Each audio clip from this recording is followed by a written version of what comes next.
ராஜானா எங்க வேணாலும் போலாம்ல, எதை வேணாலும் எடுத்துக்கலாம்னு நினைச்சேன். மத்தவங்க எல்லாம் கிடைக்கிறதை எடுக்கிறதுக்காக தேடுவாங்க.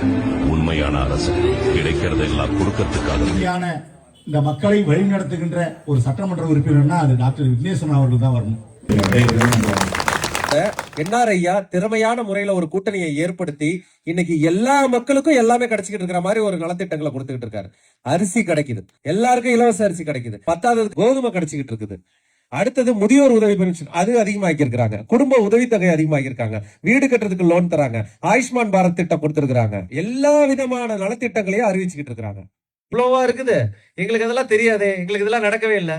காரணம் அதெல்லாம் யார் கொண்டது உங்கள்கிட்ட சேர்க்கணும்? நம்ம தொகுதியில உள்ள சட்டமன்ற உறுப்பினர் சொல்லணும். இந்த திட்டம்லாம் இருக்கு, இதெல்லாம் என் மக்களுக்கு பயன்படுத்தணும், இதெல்லாம் நான் எங்க மக்களுக்காக செய்ய போறேன்னு அவங்கதான் கொண்டு வந்து கொடுக்கணும். நேரம் இல்ல, அக்கறை இல்ல, உங்களை பத்தி யோசிக்கிறதுக்கு அவங்களுக்கு கொஞ்சம் ஒரு நிமிஷம் கூட டைம் இல்ல, ரொம்ப பிஸியா இருக்காங்க அவங்க. அப்படிப்பட்ட சட்டமன்ற உறுப்பினர் உங்களுக்கு வேணுமா?